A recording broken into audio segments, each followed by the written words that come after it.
And here we go. We've got a whole bunch of check marks. That means we're live and people are already showing up. I can see some comments in there. So today we've got Yossi Amram with us. We're going to be talking about spiritual intelligence in small business. I've got to press play over here on Instagram Live. There we go. All right, let's run the intro and then we'll get into our deep philosophical conversation. I'm David C. Barnett, and you're tuned in to Small Business and Deal Making, the podcast, YouTube channel, and blog where I talk about buying, selling, financing, and managing small and medium-sized businesses while controlling risk. So if you're looking to take control of your future through buying a business one day, or if you already own a business and you're looking to grow or exit, you've come to the right place. I talk about interesting things, I talk to interesting people, and I answer your questions every week right here. So be sure to hit like and be sure to hit subscribe, and let's get to it. Are you thinking of growing your business or beginning a journey into entrepreneurship? Take a shortcut to success by buying an existing and profitable business the right way. Visit businessbuyeradvantage.com and learn more about my online training, group coaching, and consulting services designed to help you win. Welcome, everybody. Today we're joined by Yossi Amram. We're going to be talking about spiritual intelligence and being aligned with your business, having a sense of purpose, and how thinking about spiritual alignment may, in fact, help us out in business and what we can expect from it. Yossi, could I begin by getting you to introduce yourself and giving us a little bit about your background? Wow. Okay. Well, let's see. I can summarize my 2 years of living on this planet in 2 minutes. No, it's been a lot more than that. So my foray into leadership actually started in the Israeli military, where I was born and raised. I was drafted like all young men.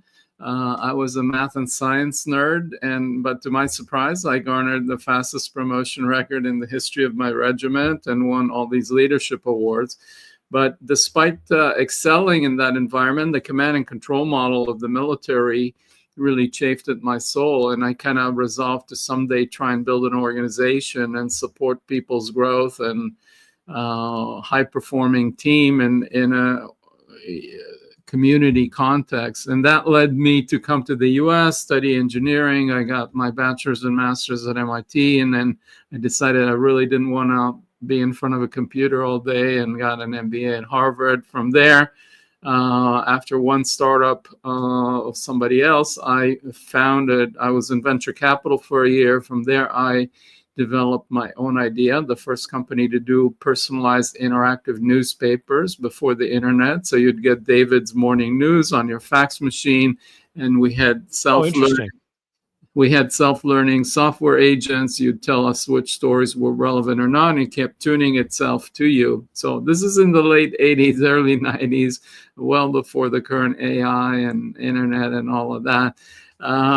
So then the internet came, and that was a big threat to our business model, but also a big opportunity, because it became clear that all this information we were selling on a subscription basis to premium executives was going to become available ad-supported on the internet. So that kind of led me to a kind of a crisis, and I burnt out and I got depressed, but I persisted. We turned the company into an internet-based business and ultimately took it public. It was a high-flying stock.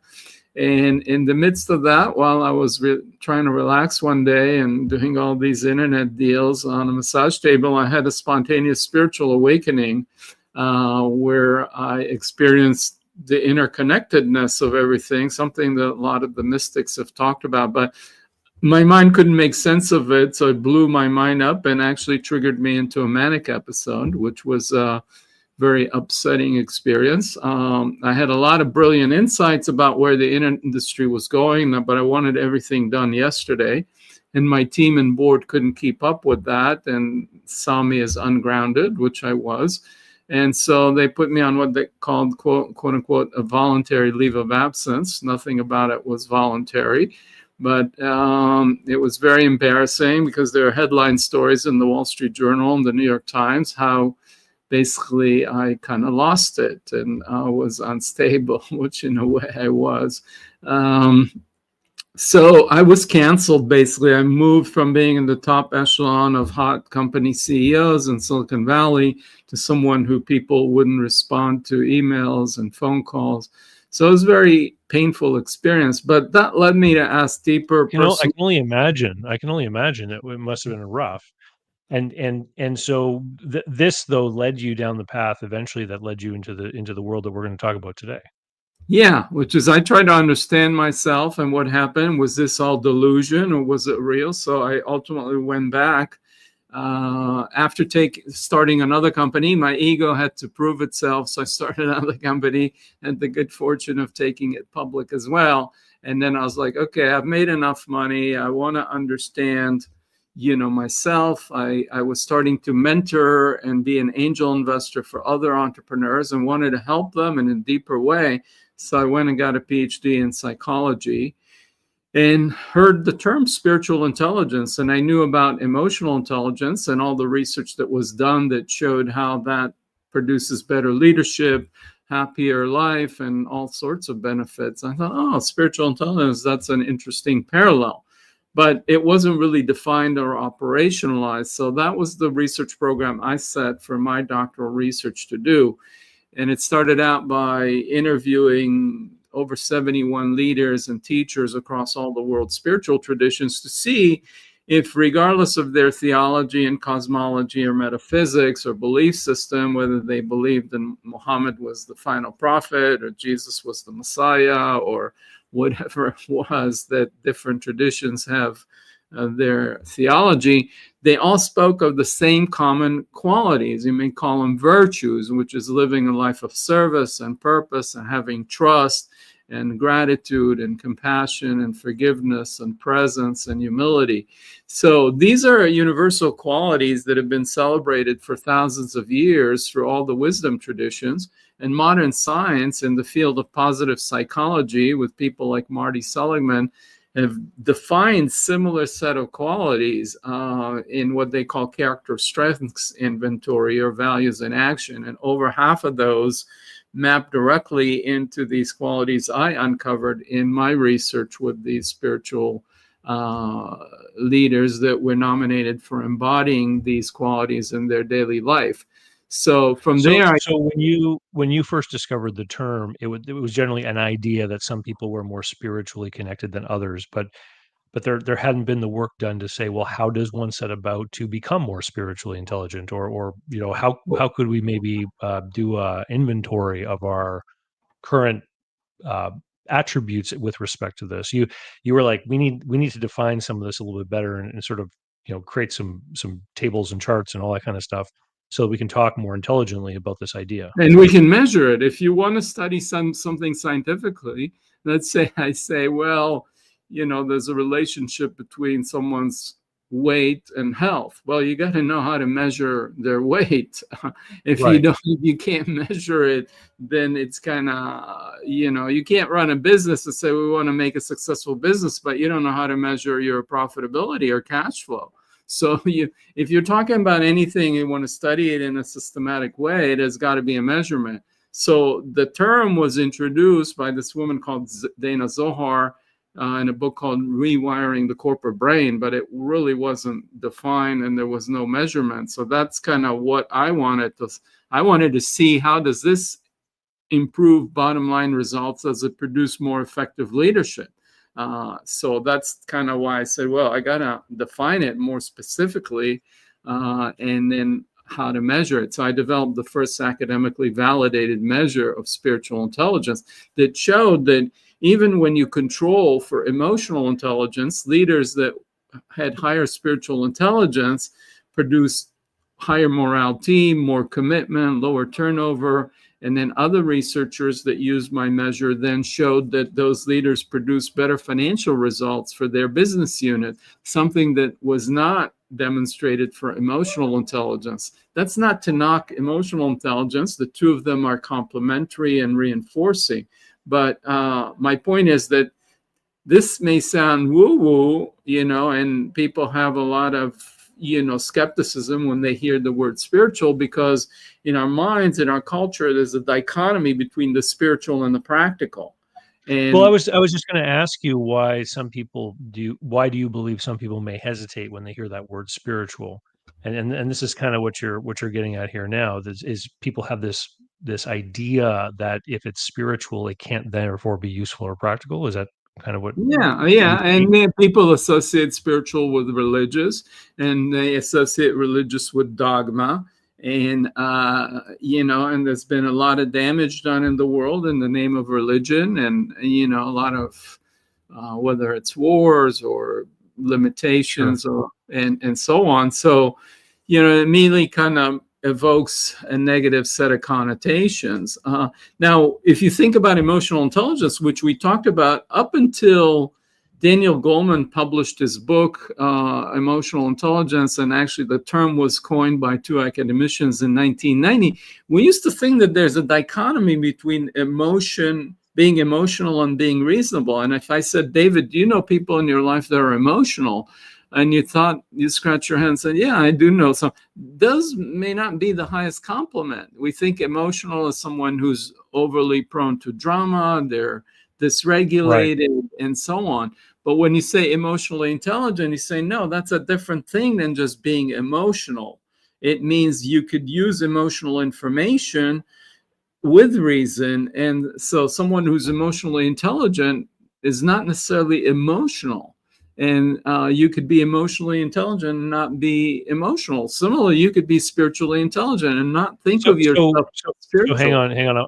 I wanna pause on that. So for example, someone who's very attuned to picking up on the cues or listening for the right words that might indicate that there's a certain emotion behind someone's thoughts, this is part of emotional intelligence. It's just this awareness of where you're seeing it. And you're saying the same kind of thing can exist for spiritual intelligence. Yeah. So in the world of spiritual intelligence, let's just be specific. You don't have to have a spiritual belief system in a higher power or God or anything. It's not also about a spiritual experience that you have or when you pray or meditate or whatever. But you can embody these qualities. You can live a life of purpose. You can embody a lot of trust in your life. You can embody compassion. You can embody gratitude.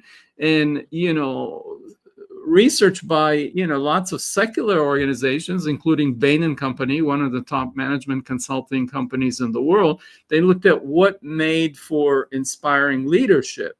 And they identified 33 qualities, and those were centeredness and presence and service orientation and so on. And again, over half of those map into these qualities of spiritual intelligence. What they found, though, is that employees that were inspired were twice as productive as employees that were just doing their jobs to earn a paycheck and going about their day. So this has been now demonstrated to contribute to tangible business results, if I'm making sense. Your video kind of froze here. I'm not sure if you could still hear me. Yeah, I got a little internet hiccup. I could hear you. So Okay, so okay. so, so yeah, but As I don't long know. as I probably we're froze on. it, Did I freeze yeah. on the screen? Yeah. No, that's okay. Yeah. The uh, so let's take an example, because previously you and I had been talking a little bit about someone that you had worked with. I think his name was Kevin. It was an example, someone who kind of was skeptical about this when you started working with him to help him with his business. You want to give us a little bit of the story and how it went and how it helped Kevin in his business? Yeah, well, I mean, Kevin was an entrepreneur. He was building a startup, and and then he had a personal trauma where his wife was misdiagnosed by the doctors, and then because of that, she unfortunately died, and that kind of spiraled him down into kind of a depression. And he Yeah. had two young teenage and kids that he had to take care of, and he had to take care of his business, and he was struggling to get out of bed in the morning. So, helping him find his purpose and also helping him find compassion for himself. I mean, a lot of us that are driven entrepreneurs, business people are like, okay, I'm going to lift myself by my bootstrap, and I'm just gonna muscle through. And that's, sometimes we need to have that kind of willpower, and that's obviously important. But sometimes we also have to recognize and bring some compassion to ourselves. Like, this is hard, and we need support, and we need comfort. And so only when he was able to tune into that and give himself compassion did he start to unwind his depression, and then worked with him on a gratitude practice that could start to look at things that are going well in his life, that he can be grateful for, and then express that to people around him. And then his mood started to lift, and then his employees kind of could pick up on it, because one of the things in leadership, people really tune into the mood of their leader. And if they see them down and out, and kind of in this with a deep cloud of overhanging them, they're like, what's going on? It rubs off on people. Yeah, it changes the whole attitude of going to work every day. Yeah. So helping him find his purpose, why he was passionate about his startup, finding, at the same time, being compassionate with himself, finding gratitude for the things that were going well, and then expressing that elevated his mood and kind of uplifted his team. And but this is wasn't like, okay, some kind of spiritual conversion that he had. He was an engineer by training, but somehow when he connected to these energies and compassion, he started feeling this light, like was emanating out of his thing, and he had this radiance, and people could feel it. Like, you could tune into someone, you could sometimes see them glowing or radiant, and it almost feels like you're talking about his attitude and almost working on it like a mechanic might repair an engine, like working on allowing someone to feel better and more positive. Am I going down the right track? Oh, no? Yeah, that's a big part of it. But when you think about it, we casually say, how's your spirit today? My spirit's high, my spirit. So what is spirit? The word spiritual, what's the root of that? It comes from Latin. And what is it? It's the animating breath of life. So our spirit is our life force. So, when we say spiritual intelligence, really the intelligence of our life force energy. And when we connect to our life force energy, all these qualities naturally emerge. We feel our vibrancy, we feel our passion for life, we feel enthusiastic, we feel energized. So we want to connect with that. And part of the key things about leadership in business or any context is inspiring, influencing other people. That's the difference between leadership and management. One of the first lessons I learned at Harvard Business School is, what's the difference between leaders and managers? And managers are important. They manage resources, they make decisions, but leaders inspire. So again, what is the root of inspire? It's spirit, which is the animating breath of life. So leaders, through their vision, through their purpose, through the mission they set for the organization, breathe aliveness and cohesion into their team, into their community. So I hope I'm trying to make sense about why this thing actually, when you stop to think about the root and the etymology of these words, actually makes sense. It makes a lot of sense to me, because it means that over the course of time, as language and words were being invented, is someone created inspire because they were trying to describe transferring of a spirit or an effort or an energy from one person to the other, right? And to your point, the root of spirit is in there, so it's all related to the same kind of topic sphere, I guess. Yeah, we casually say, I'm inspired. You listen to a song or a poem, or you see a movie, or you hear a speech, and you say, I'm inspired. Well, what is that experience of inspired? All of a sudden you're like, you come up, so there's something springs forward. Your life force kind of your spark is ignited, and then you can fan that flame, and then you ignite resonant sparks and flame in people around you that resonate with that message, with that idea, with those values.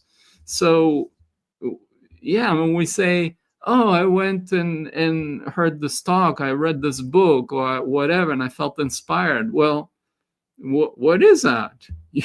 Something deep inside of us is lit up. We feel lit up. We say, oh, I'm lit up, and we're uplifted, right? Yossi, your research found 5 key domains for spiritual intelligence. You want to tell us a little bit about those, what they are, and maybe the story behind each of them, and what we can think about them? Well, first one, let's see if I can remember, but the first one has to do with meaning.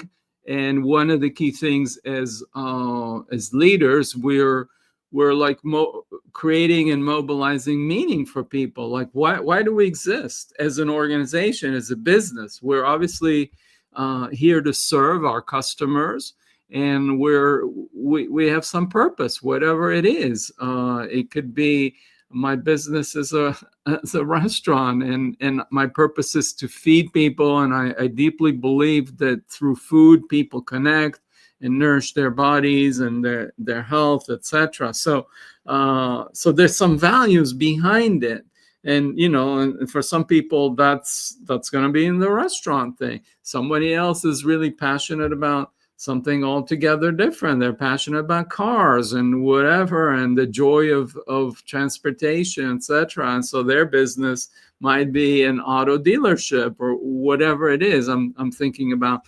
the audience here in small business. So we want to know why does this business exist, and what's its purpose, and who are we trying to serve? And then within the businesses also, we're serving each department, whether it's engineering and sales and marketing. We have different audiences. So we want to give people a sense of purpose about why we're here, what's important about it, what value do we add to the world. This is the mission statement of the business, or it's related to this idea. Yeah. A mission statement would be part of this, the mission and the vision of the business. So yeah, you have a mission, and then you have a vision of the kind of world when our mission is fulfilled, and how that looks. And when people see that vision, that image painted in their mind, we say it inspires them because we want to work towards it, right? We visualize that outcome and we work towards it, right? And we use this idea of visualizing, having a vision in sports all the time. If I'm playing golf, I visualize my swing. I'm not a big golfer, but we visualize the swing, and we visualize the arc of the ball and how it's going to land in the tee and go in the hole. If I'm playing tennis, I visualize my serve going in that corner. And it's used by martial artists and whatever. So when we have a vision of something, we're laying down the neural pathways in our brain in the groove, so we can actually actualize it. And then the energy supports us is in achieving it. So all of that, it has to do with meaning, is this mission, vision, purpose, and service. Helps us more. And then the second one is grace. Yeah. Can you tell us about that?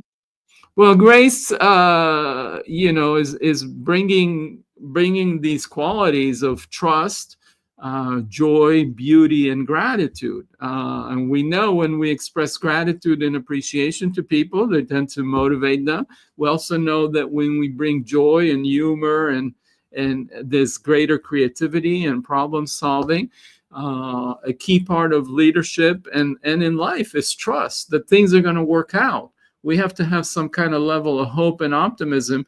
If we are kind of feeling that nothing's going to work out, the world is risky, there's a lot of uncertainty in the world, especially now. I mean, I think always, but right now there's a lot of uncertainty about so many things with tariffs and what have you.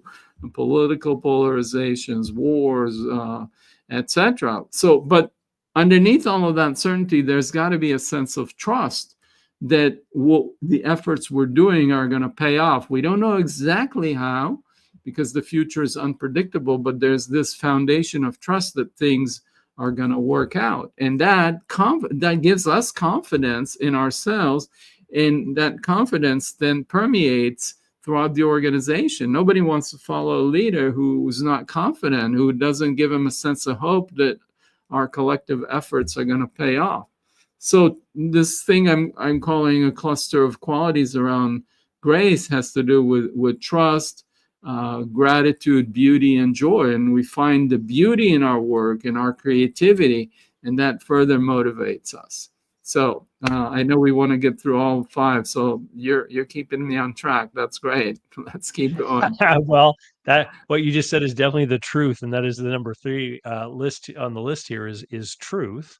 And this seems pretty evident, right? I can totally see that if you don't believe what you are doing is good or helpful, then it would be hard to reconcile that every day. It's like when you get those scam phone calls from people pretending to be in the tech department that are trying to rip you off. I just imagine like what might it be like for those people to go to work every day knowing that they're lying and stealing from people? Like you definitely have to be in alignment with the truth in order to have any kind of sense of purpose, I would think. Yeah, and what kind of feedback are you going to get? I mean, maybe you'll scam one out of, I don't know, 10 people, 100 people, 1,000, but most people are going to be like, just get out of here. They hang up on them. So, all the research shows that when we help others and others appreciate us, that's the deepest fulfillment that we get. So yeah, if you're doing a job that's trying to scam people, that's not aligned with your values, it's not going to be very nourishing. It's going to be a burnout. It's like nobody's going to feel good about that. So, but yeah, the domain of truth, it's like also one. Yossi, just on that point, I've got to tell you, over the course of my career, I've met so many people who've told me that they left a workplace because of this specific misalignment, because they didn't think that what they were doing was good or honest or in alignment with how they envisioned themselves. And I think this element here, truth, is, to me, it's one of the ones here that stands out the most on your list. Yeah. So we all want to work to build a better world for ourselves and our children and the legacy that we leave behind us. So yeah, if we're doing something that we don't think is in service of the kind of world that we want to build, then we're misaligned within ourselves, which disempowers us. Then we're divided. A part of me is like, oh, I want to get this guy sold so I can get a commission or whatever it is. But another part of me is like, oh, I don't really want to do that, because it means the world is like this. And so now I'm divided and I'm split. And when I'm split, I'm disempowered. I want to put all my wood behind the same direction. So everything within me, just like within a team, is rowing in the same direction, is aligned. Then you have the most power, the most effectiveness. And so as a leader, we also know, and when we follow other people, if someone is motivated by their ego versus they're motivated by the truth. And so you get into a team environment and people are trying to prove themselves right. And because we measure our self-worth by how much better we're compared to others, and we put others down, and then you get this toxic environment where people in a work team are competing within each other, as opposed to lining up and trying to do the right thing. So when we're motivated by truth, we're trying to do the right thing as opposed to trying to prove ourselves right. And then we're curious. We want to know the truth, as opposed to, this is my idea and I'm going to ignore what my teammates are saying or what the customers are saying or the market feedback, because I am hanging on to my idea and I want to prove my idea right, as opposed to I want to do the right thing. I want to know what the truth actually is. So I don't have the curiosity or the openness. And in business, we have to be open to constantly be tuned in to what the market is saying us and how the competition and what's happening is shifting. We can't put on our blinders and say, well, this is it. and I don't care about anything else. So when we're interested in truth, we're open and we keep updating and learning. Well, the fourth one on your list here is consciousness and wisdom. And why don't you dig into that one? Because I think what we've just been saying about the first three kind of naturally lead into this one. I when I saw it on the list, I was kind of thinking about it, and I was thinking like, how have you differentiated these? Like, so I guess consciousness is just your awareness about things like truth and grace and meaning, and wisdom is making decisions about this, so you don't end up in trouble like you just described, where you feel conflicted, like knowing how to make the right decisions as you go.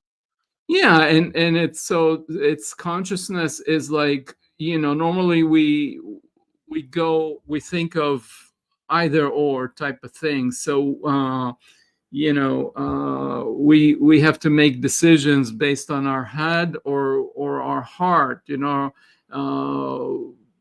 want to be bottom line oriented, but we have to implement a layoff, and our heart says, oh, this is going to be painful for some of the people, so can I bring compassion? So how do we synthesize these qualities within ourselves or within our business? There's marketing that wants to be aggressive, get to market quickly, cut low cost, price, etc. And then you have the engineering department who wants to build quality products and innovation, etc. So consciousness says you want to move beyond either or thinking to synthesis and taking a more holistic view. So that's one aspect of it. Another aspect of it is just being mindful and present and aware, like you said. And then also being there are different modes of consciousness. There's our analytical mind, and then there's our intuition. And I think most business people, etc., at some level, okay, you do all the analysis in the spreadsheets and etc., and that's super important. But at the end, you also need to listen to your gut, and there's something about our intuition. And there's a part of us that's wiser, and Jung called it the wiser self. And what I like to do with my clients is always, when you have an important decision or crisis, you can't navigate through all your values. Okay, interview yourself 15 years from now. Just imagine the future person, the person you aspire to be. Let's say your business has gone well, you've sold it, you've made the money, you're accomplished, you're whatever, and you're satisfied with your life. Okay, interview that future version of yourself that made it work. What was important for them? What wisdom and advice did they give you? And that's amazing how often my clients, when I ask them, okay, just imagine yourself 15 years from now, what would you do? What advice would you give to yourself today? And the amount of wisdom that emerges that's already within us, that just by this trick, I'm like, okay, let me imagine where I want to be in 15 years. And what advice do I give myself today? Well, that future self is already within me. But the more I dialogue with it, the more it becomes real. And then it becomes more part of who I am. So I'm accelerating my development. The look back trick is amazing. I use this all the time with people, even just in a business project. Like, I'll think, okay, let's imagine it's 6 months after you do this. Looking back, if it's going to fail, what do you think the causes of the failure might be? And it's like, immediately people who didn't think they had any problems with the project will immediately be able to identify what maybe the weakest elements of it are, and then go back and work on work on them to make them stronger. And also the You're right. opposite, like, if it's successful, what was the key to get you here? And then all of a Yeah. sudden you get all the insights, like, okay, the reason it was successful because A, B, C, D. And I'm like, okay, well, let's make A, B, C, D the priorities. Yeah, it is amazing how that shift of perspective, it's kind of like magic. Well, the fifth one here, when I first read the word, it kind of reminded me of magic because of the way I've heard this word used. But the fifth domain of spiritual intelligence is transcendence. And I think we should start by having you tell us the definition of this word. Like, what do you mean when you say transcendence is one of the domains of spiritual intelligence? Yeah, transcendence may sound a bit woo, but another word that I like to use is interconnectedness or interdependence. So basically, our normal egoic perspective is that there's a me and then there's a you, and I'm an entity and an object, and there's a you and you're an entity and an object. But our interconnectedness or transcendence says, no, we're not really separate and distinct and unrelated entities. I mean, we all know that, like, let's say in our home life, if you have a partner, whatever gender it is, at some point you have a sense that there's a we, there's an us, there's more than a me. And the same thing in a business. There, at some point on a sports team, there's a we. You create this thing, and we're not just operating as individuals. You walk into a room, and if someone is angry or sad, before they say a word or turn their face, you feel the energy of the space. I mean, most people have that experience. This is what draws people to major league sports stadiums and things, is to be a part of this vibe that's tens of thousands of people, like whether they're Yeah. cheering for a team or whatever. Yeah, and they're all aligned with their goal. And when you have a group of people with a shared intention, and you feel like you're part of something bigger than yourself, and you're aligned, it really overcomes our sense of loneliness. I mean, right now we have a loneliness epidemic in the U.S., especially post-COVID, and people working remotely at home. And one of the toughest things is this sense of isolation. And so work for most people is their primary community. We spend more of our waking hours at work, 40 hours plus with our work colleagues. So it's super important that we feel our interconnectedness and our sense of community and team spirit, that we're working together towards a common goal, a common vision, a common purpose, a shared mission, as we had talked about. And then when there is that mutuality of care, that's when there's a community, and there's a shared set of values and a shared vision and mission. And then people feel a sense of belonging, and they're working together collaboratively and supportive and enhancing. And that fulfills each individual and makes them more productive and more energized. And it doesn't feel toxic like some workplaces where people are working at cross purposes and so on.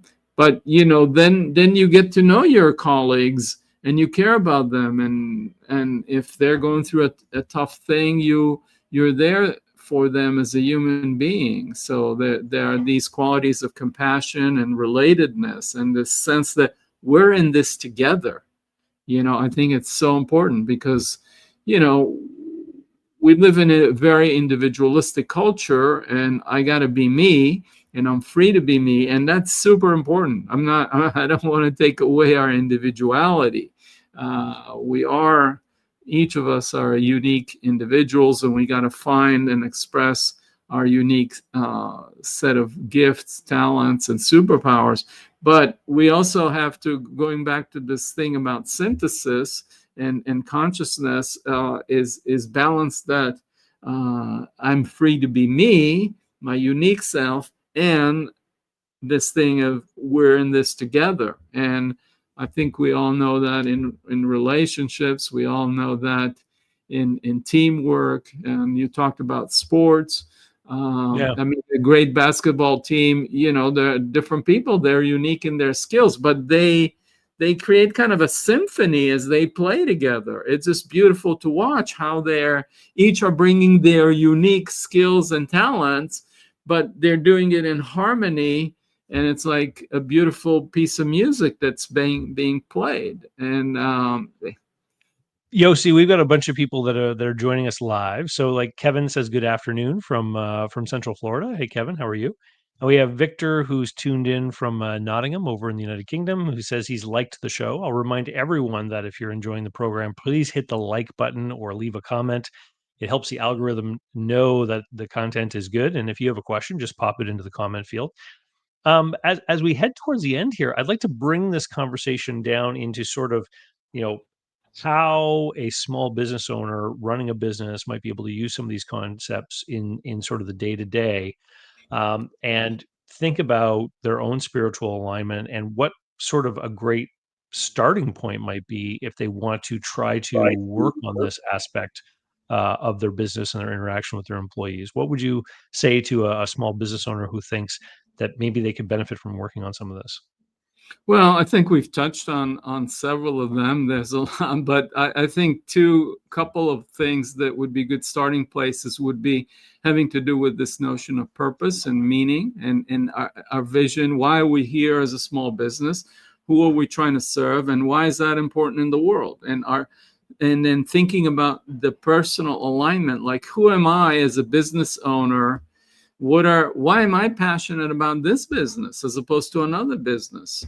And find that internal alignment between, my calling, what calls me, what motivates me, how I want to be actualized as an individual, and what I'm passionate about, and how that relates to the business. And then when I find that inner alignment between my individual purpose and the purpose of the business, again, we talked about alignment, then my energy is going to be that multiplicative. And then when I speak about it, I'm going to come across as passionate. And then the people that align with those values and that vision and that mission are going to be inspired to be part of this. So I think, really answering the question for yourself first, why am I doing this? What's important about this? For me, of course, I want to make money. Everybody needs to make money, and that's part of, being a healthy business, that it's adding value. So why am I doing this? Why is this important, meaningful to me? And then why are we as a collection of people, as a community, as an organization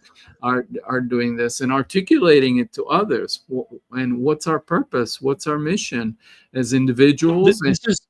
We talk about this a lot here, me and my team, because the mission of our business, and I know most people just tune into the YouTube channel and they think it's David Barnett, but our business name is ALP, and the mission is to help people avoid bad deals. And the reason that this mission exists is we've just had too many people over the course of the years waste months or years of their life trying to sell a business that's unsellable, and never had anyone actually sit them down and show them why their business was unsellable. And if they had known, they'd be able to move on and do something else more productive with their time. Or people who bought a business and gotten into trouble because they didn't get the right kind of help to help show them what the dangers were of that particular business, or what it was honestly worth, or what they could expect from it, et cetera. And they'll get into some deal which is a bad deal, and they'll lose. In some cases we've met people who've lost their life savings getting into these bad deals. And I mean, this is what set me down the course I'm on, over 10 years ago, was like, how can we stop this from happening to people? Like, what can we do to help people out? And as the team has grown over the years, like, this is the kind of thing that, employees remark to me. They're like, we really do this thing. Like, we really do help people in this way. Yeah, and And I feel your passion and care about this. And I don't know your story, but I imagine at some point there was something about small business, whether you were one or somebody in your family had a thing that makes this meaningful to you, to David. I've always been interested in small business, but it's always been from a creator point of view. Like, I want to create the business and make things work and make people work together. Uh-huh. What it was YouTube, because when I first got onto YouTube and started to share stories of deals and things, I started to get comments from people saying, "I wish I had found your channel a year ago. It would have helped me from this terrible mistake we made that Uh-huh. cost us so much money." And that's when I realized how important just education was. Like, just sharing things that I know that could help someone out. And to this day, we continuously get messages like this where people will say, "Oh, I read your book, or I watched this video, or I took your course, and it helped me avoid this landmine." And I can feel the gratitude coming through from those messages, right? Because it Yeah, and it in a motivates you. measurable way that we impacted that person. Yeah, yeah. And now your employees are like, okay, they have a sense of contribution. And so yeah, purpose. And then related to this, you just touching on is this quality of gratitude and appreciation. So when you're getting this feedback from customers or former customers or whatever, and say, hey, this has really been helpful for me, and so on, that energizes you. It says, okay, what I'm doing is actually makes a difference in the world, has a positive impact, and so on. And so as a small business owner, I think feeling those gratitude and then sharing that appreciation from people in your team. And we all know that, if you give people that positive feedback, it energizes them, and they step up their game even more. So I think, if I was to just pick two things, would be like really find and articulate your purpose and your mission and the alignment between your individual purpose and the business, and then find things to be grateful for and appreciate, and then share that appreciation. Make that a habit on a daily basis. At least three appreciations to people around you, and it will deepen your relationships. It will increase the commitment and the bonding between people on the team. And we all like to be appreciated, and I think it feels good actually to appreciate people. When we appreciate others, we tune into the gratitude, and it improves our mood. And so it doesn't cost much money, and it feels good on both ends. We've got a question from a viewer. So Victor asks, how do you define intuition, as mentioned in your book? And I wonder if this means Victor's read your book. How do you define intuition?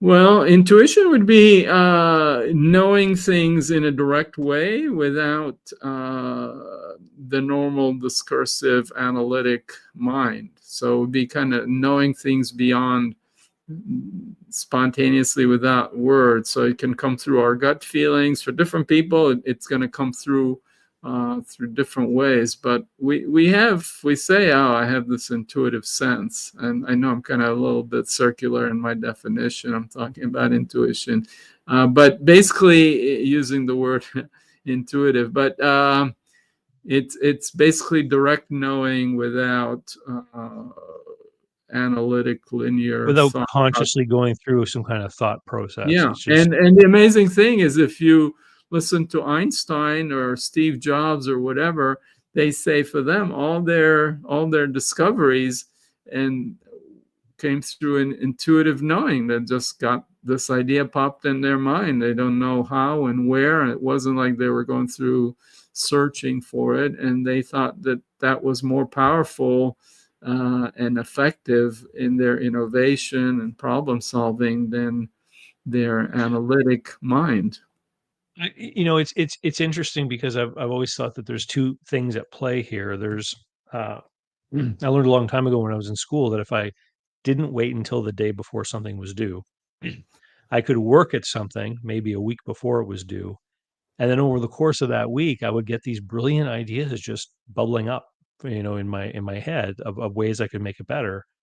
And I kind of appreciated that, hey, there's this subconscious part of our brain that is still working on these problems as we carry about our regular everyday thing. And then, I also feel that sometimes the answer just appears to me in the way that Einstein would describe this intuition.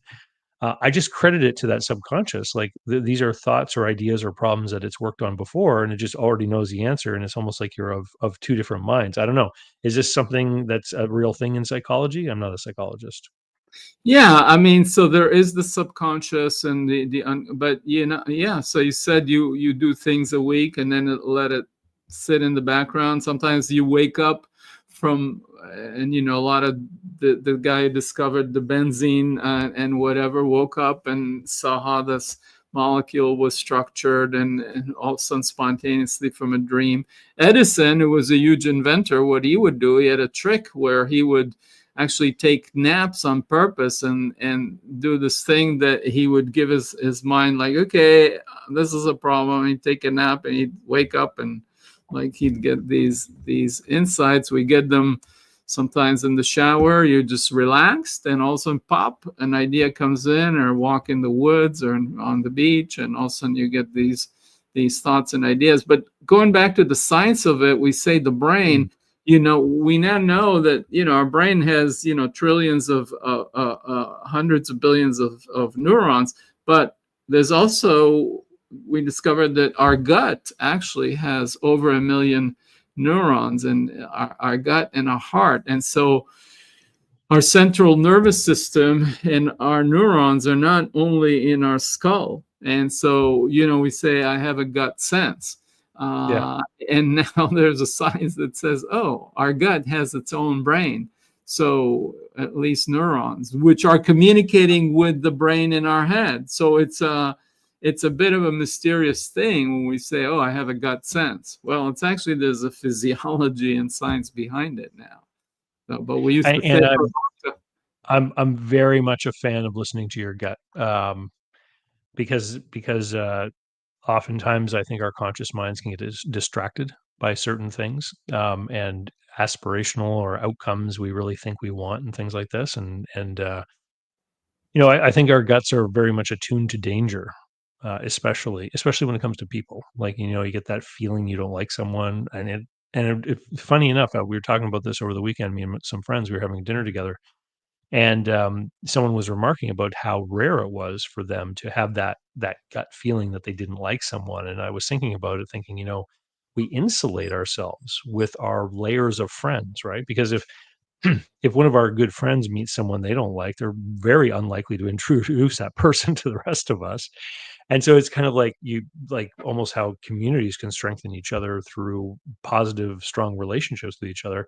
And this is the same kind of thing that you do in a successful business, I think, is you try to get the quality people that are aligned and that you want to work with. And if a bad apple does somehow get in, then you move to get them out.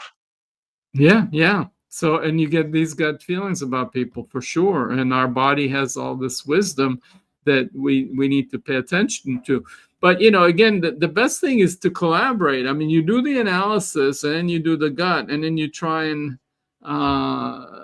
reconcile the two, or you get a negative gut feeling, and then you're like, okay, let me unpack this about a new employee. You do more reference checks, and you either validate you're looking at hiring an employee, and something doesn't feel so good, and then you do more of their reference checks, and you find out. So here's a comment on the screen here from Melody, who says, and sometimes you try to like someone to later understand why your gut told us not to. Very right. Very exactly. Good insight.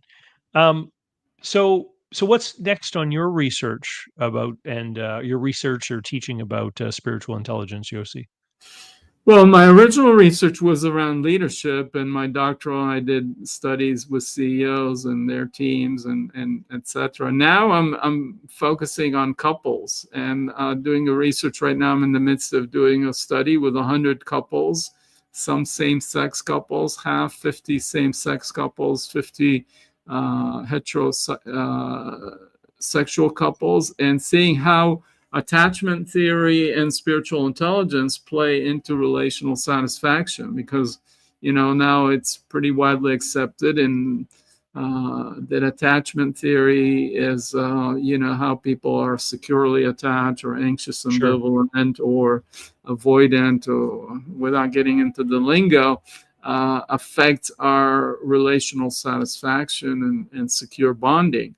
And my hypothesis is that is super important, like emotional intelligence was in leadership, but spiritual intelligence adds something above and beyond that. And so I'm researching that. I'm working with couples and seeing how those same qualities, I mean, you can imagine why it's important to express appreciation and gratitude with our partner, or how to have a sense of we-ness together beyond just me as an individual. We form something that's beyond ourselves, or knowing each other's purpose and supporting each other, and have the relationship has a purpose to support our growth and healing and bringing joy and being present.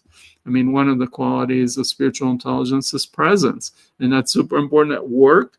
If I'm doing one-on-one with one of my employees and I'm looking at my phone or whatever, I mean, the quality of the interaction is gonna, if I'm on a date with my partner and we're both on our phones and distracted and not present, the relationship quality is going to deteriorate similarly.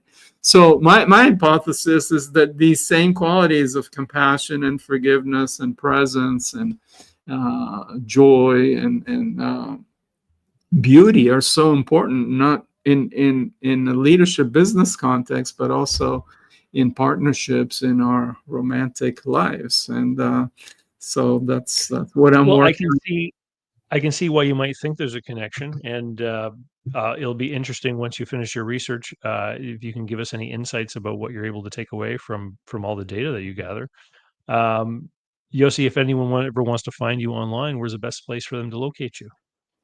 I have a nonprofit called awakeningspiritualintelligence.org, or for short, Awakening SI, just short for spiritualintelligence.org. And I host free monthly events for each of these qualities. I also have a website called Spiritually Intelligent Leadership and .com, and so both of those are two ways. My name is, I have a website on my name, yossiamram.net, but most people can't remember how to spell it. So, but if you do, you can go there too. Well, what we'll do is we'll put the URLs of your website into the show notes along with your LinkedIn profile. And so then if people want to find you, they'll be able to find you down there. Yeah, and if anybody wants to participate with your partner in my couple study, just let me know, and you get a report that highlights the strengths of your relationship and some opportunities some things to work on. And I do offer an hour of free coaching for couples that want. So anyway, just a little commercial for my study. No problem. Thank you so much. I've enjoyed talking with you, and I think maybe we've opened up some interesting thoughts in the listeners' minds about how people want to think about the way they run their business and the relationships that they have with people in their lives. So, Yeah. thank you very much for coming on today, Yossi. Thank you, David. It's been delightful. All right, bye-bye. So, how can you learn more about buying, selling, financing, and managing small and medium-sized businesses? Easy. Go over to my blog site, davidcbarnett.com, where you can learn more about me and how I work with my clients. You can learn more about my books and courses that I prepared for you. You can find out how to subscribe to my email list, the YouTube playlists, and more. There's literally hundreds of hours of content there, all for free, and I'd love for you to be my guest. Special thanks go to Mark Willis at Lake Growth Financial, today's video sponsor. Mark helps people better manage their personal and business finances through the Bank on Yourself insurance strategy.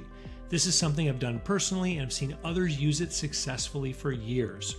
Go to newbankingsolution.com to find all the interviews I've done with Mark and learn more about the advantages of these programs. While there, sign up for a free consultation to learn what this solution might look like for you.